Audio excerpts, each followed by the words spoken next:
હવે આવતીકાલના બજારની ચર્ચા કરીશું અને આ માટે આપણી સાથે જોડાઈ ગયા છે www.yagneshpatel.in યજ્ઞેશ પટેલ. યજ્ઞેશજી, સ્વાગત છે આપનું CNBC બજાર પર. અને આજે એક ઉતાર ચઢાવનો આપણને માર્કેટની અંદર કારોબાર થતા દેખાયા, પણ દિવસના અંતે આપણે દબાણ સાથે જ બંધ થયા છે અને 23,700ની નીચેનું ક્લોઝિંગ આજે નિફ્ટી ઉપર આવ્યું છે. કઈ રીતે તમે નિફ્ટીને જોઈ રહ્યા છો અને નિફ્ટી માટે આપની હવે આગળ કઈ રીતની સલાહ રહેશે? Very good evening.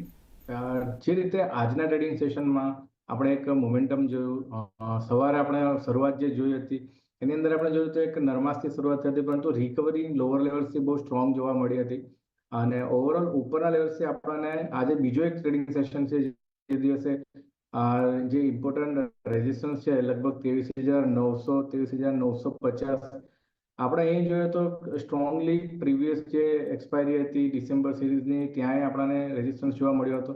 આજને જાન્યુઆરીની શરૂઆતમાં પણ આપણને એ લેવલ્સ પાસે ફરીથી રેઝિસ્ટન્સ આપણને નડી રહ્યો છે અને ત્યાંથી આપણે એક ઇન્ટરડે બેસિસ પર સ્ટ્રોંગ એક ફોલ જોયો છે નિફ્ટી ઇન્ડેક્સની અંદર. પર્ટિક્યુલરલી લેવલ સ્પેસિફિક વાત કરીએ તો 23,900 23,800 હવે સ્ટ્રોંગ રેઝિસ્ટન્સનું કામ કરશે. ઓપન ઇન્ટરેસ્ટના ડેટામાં જોઈએ તો ત્યાં જ એક સ્ટ્રોંગ ઓપન ઇન્ટરેસ્ટ બિલ્ટઅપ જોવા મળી રહ્યો છે કોલની સ્ટ્રાઇકની અંદર, જે એક રેઝિસ્ટન્સનું કામ કરી શકે છે. ઇમ્પોર્ટન્ટ સપોર્ટ જે જોવા મળી રહ્યો છે હજુ પણ ઇન્ટેક્ટ છે 23,500 પાસે. ત્યાં પુટની અંદર આપણને એક સ્ટ્રોંગ એડિશન જોવા મળી રહ્યું છે. તો ઓવરઓલ 23,500 23,900 અને 800 આ 100 પોઈન્ટની એક રેન્જ છે ઉપર રેઝિસ્ટન્સ અને નીચેમાં 23,500 સપોર્ટનું કામ કરશે.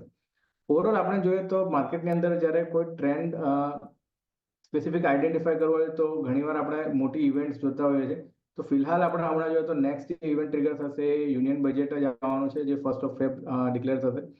તો હજુ ઘણો વાર છે. તો માર્કેટની અંદર એ પહેલા આપણે જોઈશું કે એક કન્સોલિડેશન હજુ કન્ટિન્યુ થઈ શકે છે.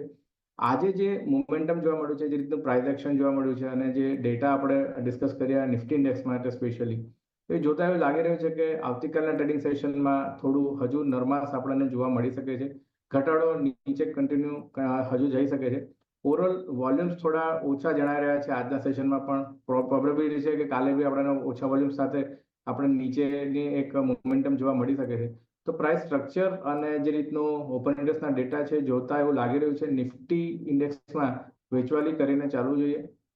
સ્ટોપ લોસ જે રાખવાનો છે 23,750નો અને જે એક્સપેક્ટેડ ટાર્ગેટ છે 23,450. તો નિફ્ટીને વેચીને ચાલવાની સલાહ છે.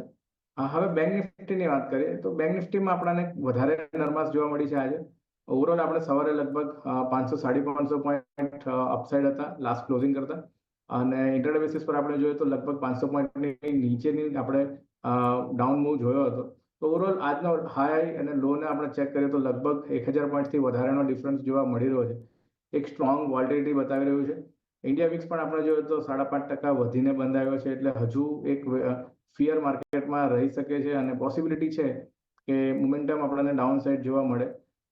પ્રાઇવેટ સેક્ટર બેંકમાં આપણે જોઈએ તો એક્સિસ બેંક છે, HDFC બેંક છે, કોટક બેંક છે, આ બધી બેંકની અંદર આપણને એક વેચવાલી આજે સ્ટ્રોંગ હાવી થતા જોવા મળી હતી.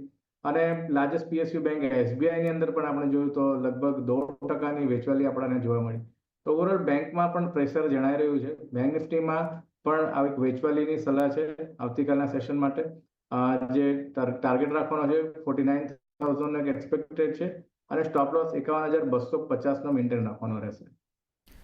ઓકે, તો એક કન્સોલિડેશનનો મૂળ અહીં આગળથી બજારમાં યથાવત રહેતો લાગી રહ્યો છે. તો નિફ્ટી બેંક નિફ્ટી બંને ઉપર સેલ કરવાની સલાહ દેખાઈ રહી છે. નિફ્ટીની જો આપણે વાત કરીએ તો સેલ કરીને ચાલો 23,750નો સ્ટોપ લોસ અહીંયા આગળથી તમારે રાખવાનો રહેશે અને 23,450ના ટાર્ગેટ જે છે એ અહીંયા આગળથી બંધા દેખાઈ શકે છે. અને બેંક નિફ્ટીની જો વાત કરીએ તો 51,250નો સ્ટોપ લોસ રાખવાનો રહેશે અને નીચેની તરફના ટાર્ગેટ 49,000ના બંધા દેખાઈ શકે છે.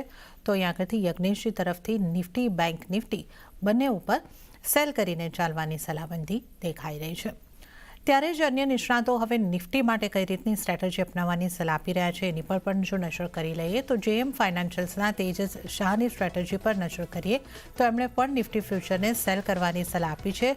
23,900 23,950ના સ્તરની આસપાસથી સેલ કરો. ટાર્ગેટ સ્ટોપ લોસ 24,050નો રાખવાનો રહેશે અને ટાર્ગેટ તેઓ જોઈ રહ્યા છે 23,750 અને ત્યારબાદ 23,600નો. તો તો તેજસ તરફથી પણ સેલ કરીને ચાલવાની સલાહ.